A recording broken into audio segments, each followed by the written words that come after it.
주님께서 여러분과 함께 마테오가 전한 거룩한 복음입니다. 주님 영광 받으소서. 그때 제자들이 예수님께 다가와 하늘나라에서는 누가 가장 큰 사람입니까? 하고 물었다. 그러자 예수님께서 어린이 하나를 불러 그들 가운데 세우시고 이르셨다. 내가 진실로 너희에게 말한다. 너희가 회개하여 어린이처럼 되지 않으면 결코 하늘나라에 들어가지 못한다. 그러므로 누구든지 이 어린이처럼 자신을 낮추는 이가 하늘나라에서 가장 큰 사람이다. 또 누구든지 이런 어린이 하나를 내 이름으로 받아들이면 나를 받아들인 것이다.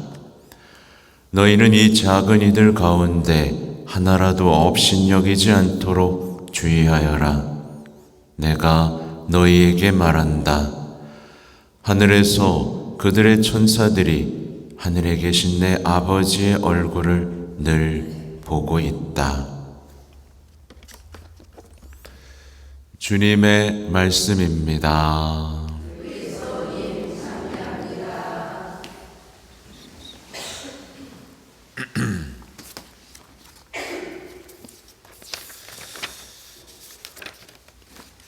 참 예수님, 네, 요즘에 이제 뭐랄까요? 고해소에서 많은 분들을 만나다 보면, 특히 이제 주일에 만나는 분들을 만나다 보면 고백할 때 이런 말을 자주 해요. 네, 저도 모르게 라는 말을 많이 합니다. 그러니까 뭐겠어요? 저도 모르게 화를 냈어요. 저도 모르게 욕을 했어요. 저도 모르게, 그죠? 하고 싶지 않은 걸 하고 있다라는 뜻이겠죠? 그래서 물어보면 저도 제가 왜 이러는지 모르겠어요 라는 대답이 들려옵니다. 여기도 이런 분들 계신가요? 그러니까 아주 작은 일에 괜히 화딱지가 나는, 그죠? 그리고 사랑 없는 사람이 되어가고 모든 것이 귀찮고 모든 상황이 서운하고 습관적인 거짓말이 늘어가는 이 상황을 자신도 알아요. 근데 어쩔 줄 몰라 하며 쩔쩔매는 분들을 만납니다.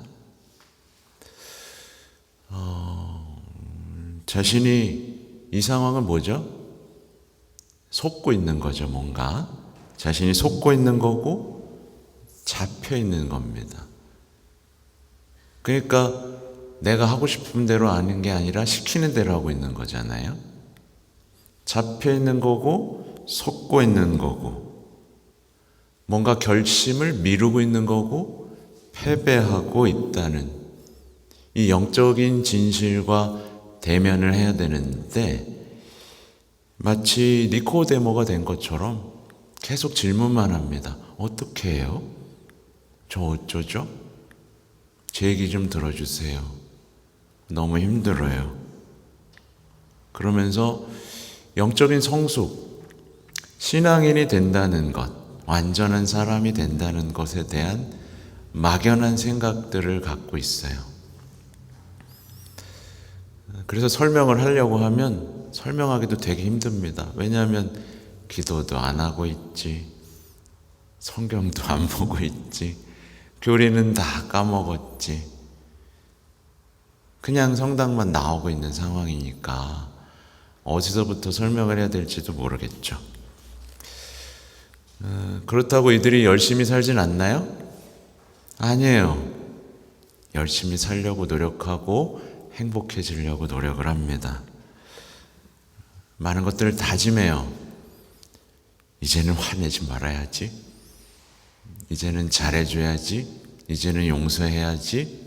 라고 다짐을 하고 뭔가를 배우러 다니고 강의를 듣고 어떤 동기부여를 계속하면서 삶을 바꾸려고 노력을 합니다.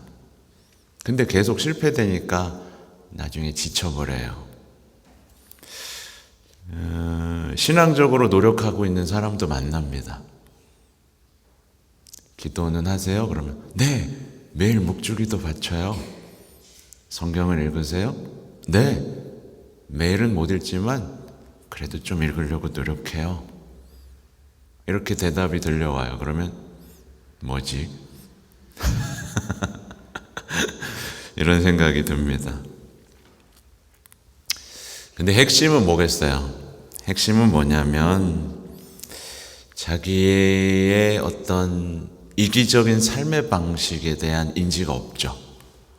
이기적인 삶의 방식을 뜯어 고쳐야 되고 하나님께 대한 무관심에서 돌아서야 됩니다. 이게 핵심이거든요. 이기적인, 그러니까 남들처럼 살고 있으니까 이 감각이 없는 건데 그 이기적인 삶의 방식 바꾸고 하나님에 대한 무관심에서 벗어나서, 그러니까 회심을 해야 되는데 그게 아니라 그냥 살아왔던 대로 살고 싶은 거예요. 살아왔던 대로 살고 싶은데 자꾸 불편하잖아요. 자꾸 문제가 생기고 갈등이 생기는데 이것만 해결하고 싶은 거예요.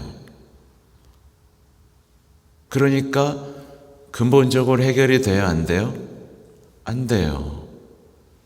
뭐가 나빠 하면서 자기가 살아왔던 삶을 그대로 유지하면서 이 죄 때문에 발생하는, 하나님에 대한 무심함 때문에 발생하는 문제들, 가족, 배우자, 자녀와의 문제들이 계속 발생하는데 이것만 얻고 싶은 거예요. 그러니까 회심하지 않은 채 주님께서 주시는 평화, 주님께서 주시는 행복을 누릴 수 있을 것이라고 주문을 외우는 신앙이 돼버린 거죠. 근데 오늘 탈출기의 말씀을 보시면 알겠지만 주님께서는 우리 모두에게 천사를 보내십니다. 왜 보내요? 주님의 길에서 벗어나지 않도록 보내는 거예요. 근데 방금 설명드린 대로 주님의 길에 벗어났으면서 문제를 해결하고 싶기만 하니 이게 되겠어요? 안 되겠어요? 안 되는 거죠. 그죠? 그러니까 우리는 자신이 주님의 길에서 벗어나 있고 주님께서 마련하신 곳으로 향하지 않고 있고 인생의 목적이 자신의 수호자, 보호자를 거역하고 있고 반대하고 있고 해치워야 할 원수들이 있는데 그 원수들과 친구가 돼서 살고 있다는 사실, 이 진실을 마주하면 이제 바뀔 수 있는데 이걸 마주하지 않은 채 어떻게 하면 잘 지낼 수 있죠? 어떻게 하면 좋은 사람이 될 수 있죠? 어떻게 하면 인내하면서 사랑할 수 있죠? 라는 질문만 하고 있으니까 답이 나와요? 안 나와요? 답이 안 나와요. 막연한 거예요. 너무 막연한 거예요. 아니, 어떻게 좋아질 수 있다라는 겁니까? 그러니까 어디서 시작해야 될지를 몰라서 막 울어요. 어떤 사람은 울먹울먹합니다. 잘하고 싶어요. 근데 안 돼요. 근데 봐야 할 걸 못 보고 있는 거죠. 얼마나 안타깝겠습니까? 여러분도 안타깝죠? 여러분이 그런가요?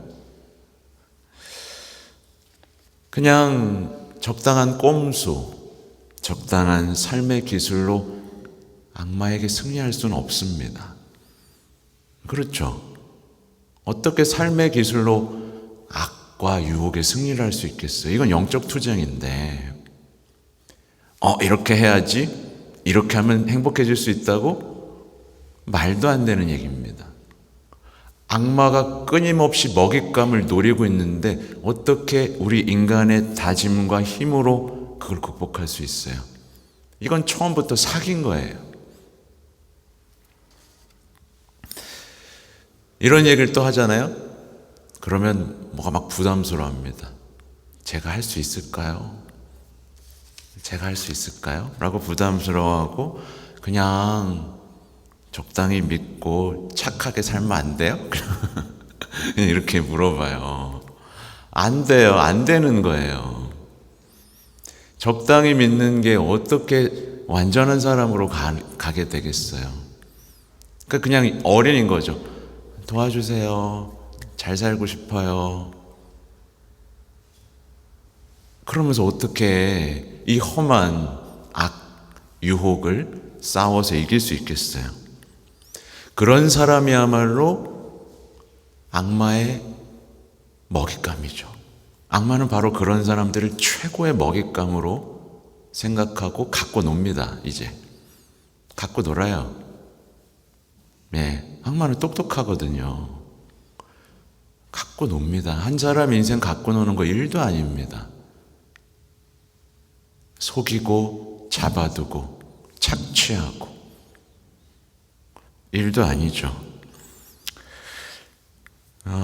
우리는 이 영적 투쟁, 영원한 삶을 향한 삶의 여정에 있다는 걸 알아차려야 돼요.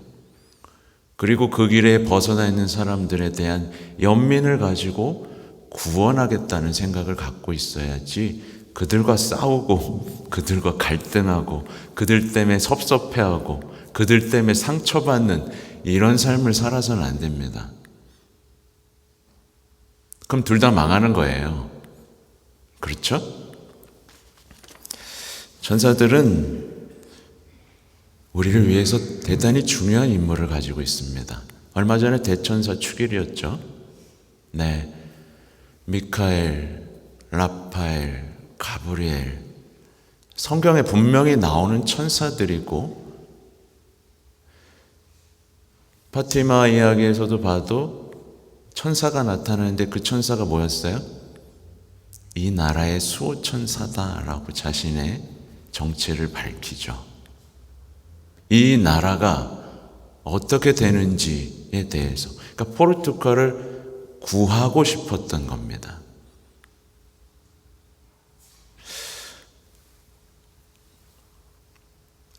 미카엘 천사의 이름의 뜻이 뭐예요? 누가 하느님 같으랴.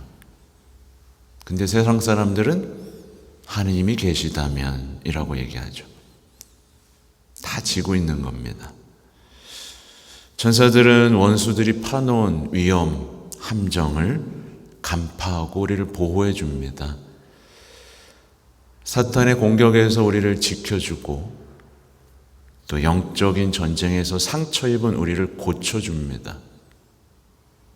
이게 대천사가 하는 일이죠. 그리고 우리에게는 하느님의 얼굴을 보고 있는 수호천사가 있습니다.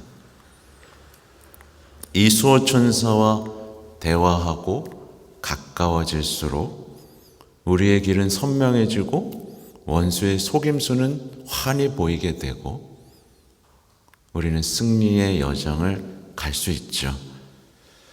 비로소 우리가 원하는 삶이 펼쳐집니다. 우리가 원하는 삶 뭐예요? 평화, 행복 아니에요? 그죠? 네. 잘 지내는 거 아닙니까? 곁에 있는 사람들 사랑하고 사는 거 아니에요?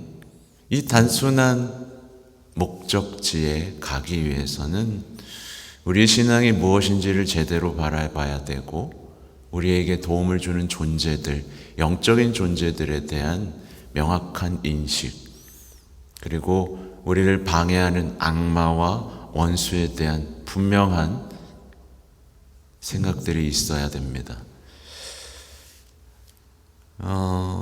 수호천사에 대해서 교황님이 말씀해 주신 것들이 있는데 이 말씀들을 드리면서 강론을 좀 마무리할게요. 교황님은 이렇게 말씀하세요. 수호천사는 우리와 함께 있을 뿐 아니라 하느님 아버지 앞에 있다. 그분과의 관계 안에 있다. 그래서 우리가 일어나는 순간부터 잠드는 순간까지 우리와 매일 세심한 관계를 맺고 있는 동시에 하느님 아버지와 관계를 맺고 있다. 그래서 수호천사랑 만날 때 바로 우리는 아버지와 만날 수 있고 어떤 초월적인 영역에 대한 신앙의 신비에 다가갈 수 있는 문이다라는 표현을 하세요. 수호천사가.